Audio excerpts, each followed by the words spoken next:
Hello guys, तो आज finally मेरी बकरी लग रही कि बच्चा देने वाली है। क्योंकि इनका जो लक्षण है उससे हमको पता चल रहा है कि ये आज बच्चा देने वाली है। देख ही सकते हो कि इनको बैठने उठने में भी बहुत काफ़ी ज़्यादा दिक्कत हो रही है। और इनका अभी पूरा तरह से टाइम भी नहीं पूरा है, क्योंकि अभी इनका जो है सो डिलीवरी का टाइम अभी 9 दिन बाकी है। 9 दिन के बाद जो है इसका डिलीवरी का पूरा टाइम पुर जाएगा। और आवाज़ भी बहुत कर रही है ये। तो हम इनको घर में लेकर, मतलब इसका जो घर है उसी में बाँध देते हैं, क्योंकि इधर-उधर अगर बच्चा दे दी तो दिक्कत हो जाएगी फिर। तो हम इसको घर में बाँधते हैं और कुछ देर बाद ही ये जो है सो बहुत ज़्यादा परेशान होने लगी और बैठ जाती है। और बैठने के बाद ये बहुत ज़्यादा ज़ोर लगाती है और ज़ोर लगाती है, पर कुछ हो नहीं पा रहा था। पर हम इनको कहते हैं कि नहीं, खुद ज़ोर लगाएगी तो अच्छा रहेगा। और ये खुद से ही ज़ोर लगाती है और एक बच्चे को जन्म देती है, जो ब्लैक एंड वाइट था। हम बच्चे देते वक़्त का रिकॉर्ड इसलिए नहीं कर पाए क्योंकि अकेले थे। अब मेरा भाई आ गया है तो वो रिकॉर्ड करेगा तो हम आप लोग को दिखा देंगे। अब ये कितनी बच्चे देते हैं अभी हम पता चल जाएगा, ये कितना बच्चा दे पाती है। ये अभी मेरे यहाँ जो है चौथा बार बच्चा देने जा रही है। और चेक किया तो ये बकरा है, मतलब खस्सी मेल में निकल गया। ये तो मुझे फीमेल चाहिए था, क्योंकि ये जब से मेरे पास आई है तब से बस मेल ही मेल दे रहा है। फीमेल का तो एक भी नहीं। एक बार दिया था फीमेल तो वो मरी हुई पैदा ली थी, मतलब फीमेल थी एक ही फीमेल, वो मरी हुई आई थी।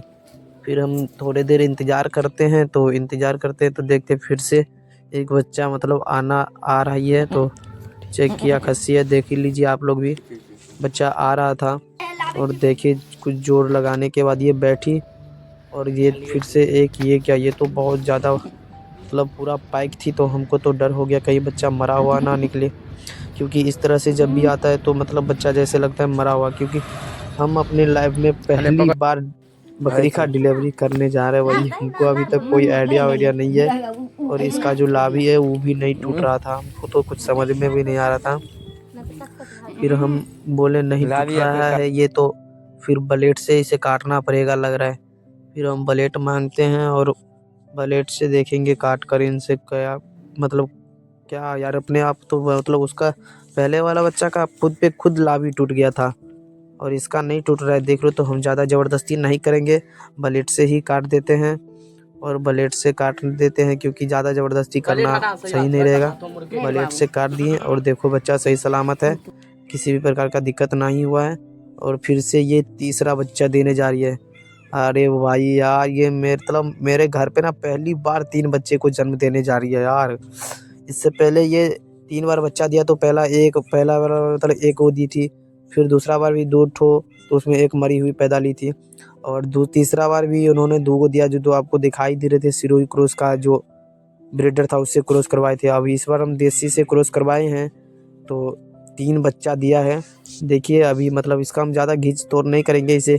अगर खुद से बच्चा निकाल देगी तो ये अच्छा रहेगा, क्योंकि हम जहाँ तो नहीं लगाएंगे, ज़्यादा घींच ऊँच नहीं करेंगे जिससे दिक्कत ना हो मेरे लाडो को। और ये मैं पहली बार मेरे यहाँ 3 बच्चे को जन्म देने जा रही है। और इसका लाभी भी देखिए खुद पे खुद टूट गया है, कोई ज़ोर ज़बरदस्ती नहीं। क्योंकि अरे उसका नहीं टूटा तो हम तोड़ दिए हैं ना। चेक करते हैं तो अब नहीं थी बच्चा, मतलब इसके पेट में 3 बच्चा था। और चेक करने पे पता चला कि ये तीनों के तीनों मेल ही था, फीमेल एक भी नहीं थी इसमें। सारा के सारा तीनों मेल ही है। और मतलब क्या ही बोलो यार, मतलब मुझे एक फीमेल चाहिए था, मेरे लाडो का एक मतलब नस्ल निकल पाए। मेरे यहाँ पर नहीं, मेरे यहाँ तो बस मेल ही मेल आता है। सोचा था वो एक और मतलब एक भी फीमेल हो जाती तो अच्छा रहती, पर लग रहा है मुझे कुछ ही दिन में, कोई बात नहीं, कुछ देर बाद हम एक फीमेल भी खरीद लेंगे, नहीं होगा इस लाडो से तो। और देख ही सकते हो अब मेरा खुशी का ठिकाना